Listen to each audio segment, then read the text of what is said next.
Alright, I want to make this quick video to tell you about this new version of Blender that will be coming out before too long. I have no idea when, but I would say probably within a year, maybe a little bit less. Alright, now this new version is Blender 3.0. Now there's something special about this version.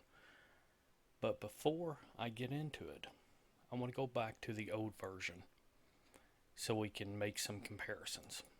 Alright, here's currently the version that I use. I have the classroom scene opened up,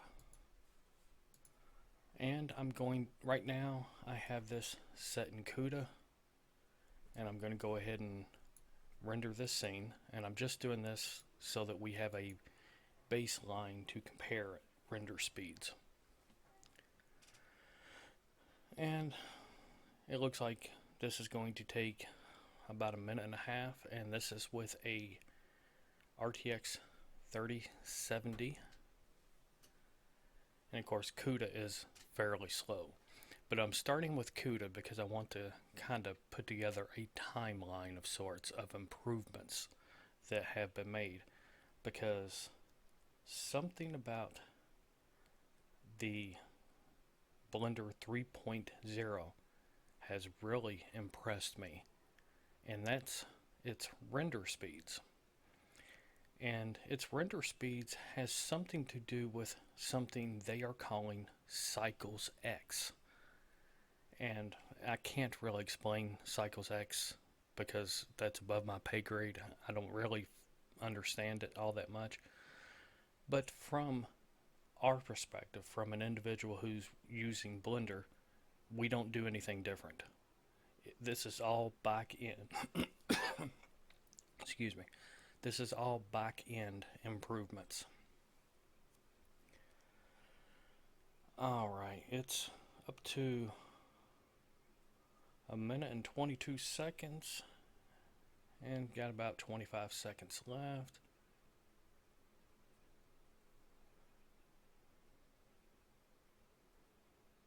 I remember trying to render this with a laptop several years ago, and it taken like 45 minutes. It's crazy. Alright, it's almost done. A few more seconds and it will be finished. Alright, 1 minute and 53 seconds. Alright, now let's switch over to optics. And again, this is still Blender 2.92. It's what I've been using for quite a while. Click render, and now this is going to be quite a bit quicker than 1 minute and 53 seconds. Now keep in mind I am using screen capture at the moment, so that's going to make it take a few seconds longer in these renders. Maybe 3 or 4 seconds is all. But as you can see, obviously optics is faster than cuda when rendering in cycles. I mean, that's something we always knew. And people has made that comparison many times, but this is just a refresher, because I think it's important that we get this refresher before I show you what Cycles X can do.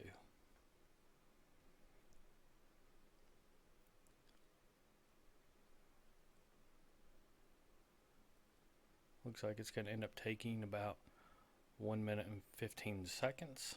Now I can tell you, without screen capture going, this usually takes about 55 seconds.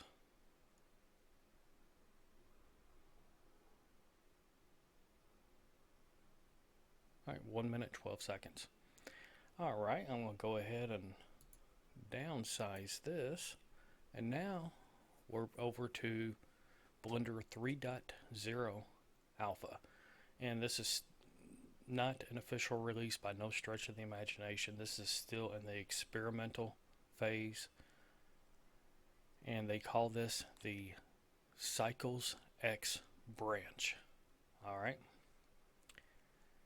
now let me come up here to preferences. I don't think I have it open. No, I don't. Edit preferences, and I'm going to put this on CUDA first, and we'll compare that. Render image. Now, it renders differently. Instead of tiles, it does it all in one big progressive frame, I guess you could say.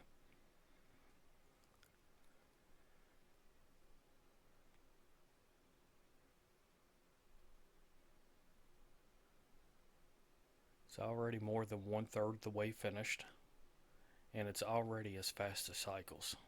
Pardon me, as fast as optix. And this is with CUDA.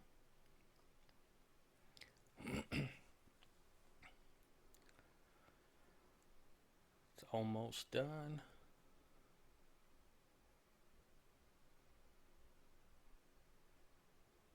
Got about 5 more seconds and it will be finished. Alright, took 52 seconds. And again, this is with CUDA. This isn't even optix. Alright. On the other one, I should have put it on a different frame, but on the optix it took 1 minute and 12 seconds. On the new version, it took 52 seconds with CUDA. That's not even considering optix yet. We haven't even turned on optix. Alright, now let's try this one more time. Turn on optix and then click render. And this is magical. I mean, you're talking a scene that without screen capture going with the old version takes about 55 seconds in optix.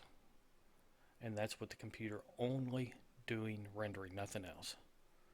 But now, in Blender 3.0, the experimental branch, Cycles X, we get the classroom scene in optix rendered in 33 seconds. And that's with screen capture running in the background. Now, if we was to take this sampling, put it on adapt to sampling, go to denoise, turn on denoise, put it on optix, go to the settings right here, set it to just color because we don't need albedo denoised, and then I want to keep everything the same. Click render one more time.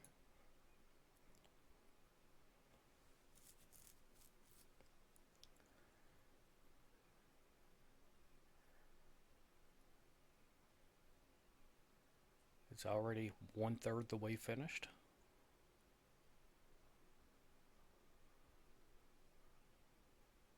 Two-thirds finished.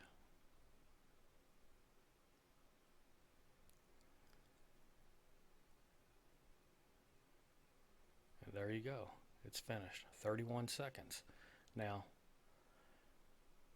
because I have denoiser turned on, I could actually turn down the samples and it will still look, for the most part, just as good, except for maybe in a few small details. But let me go ahead and change the slots here. Put on slot 2, and then I'm going to cut this down to 100. And I bet you it won't look any different, but it's going to be quicker. Render image.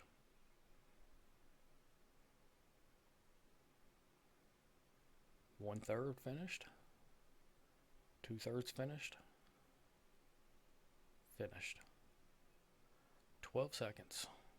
And let's compare the difference. That's the one that took 12 seconds. And that's the one that took 31 seconds. Can you spot the difference? I can just barely, but it's such a small difference, it's probably not even showing up on YouTube. But this render right here that took 12 seconds is perfectly clean enough to use for stuff I would use Blender for. Now, just for fun, let's go over to slot 3. Now let's change this to 50. It should be even quicker. Render image. And of course, again, I got adapt to sampling turned on and optix denoiser. There you go. 7.5 seconds. And I'm going to zoom in, go up here to the corner where there's going to be noise. And I'm going to go back to slot 1. You can see the difference. There is a visible difference. This one looks kind of blurrier, a little bit blotchier, but not that bad. But considering this one takes 31 seconds and this one takes 7.5 seconds, and this is still very usable. But this is the one that really tripped me out. 31 seconds. All the settings are stock. You know, this is exactly how the benchmark is set up. And it takes 31 seconds with the new Cycles X rendering system, which it's still Cycles, it's just they changed the way Cycles works. But they still implemented CUDA and optix. Now, just for fun, I'm going to take my screen capture right here. I'm going to press stop, and then I'm going to render it without screen capture going, just so we can get a time of what it takes to render this at the stock settings, 31 seconds. Alright, I'm going to go ahead and click stop, and then I'll start recording, or I'll start recording again here in a second. Alright, I'm back, and it took 24 seconds without the screen capture going. So it took, what, 8 seconds? 7 seconds less just by turning off screen capture. And as you can see right here, I set it back to 300. I turned adaptive sampling off and optix denoiser off. So it's like just like the demo file is whenever you download it from Blender, from Blender's website. But anyway, I thought I would share that to you. I'm going to put a link to the Cycles X version in the description of this video, just in case you want to try it out. But I guess that's it. Later, folks.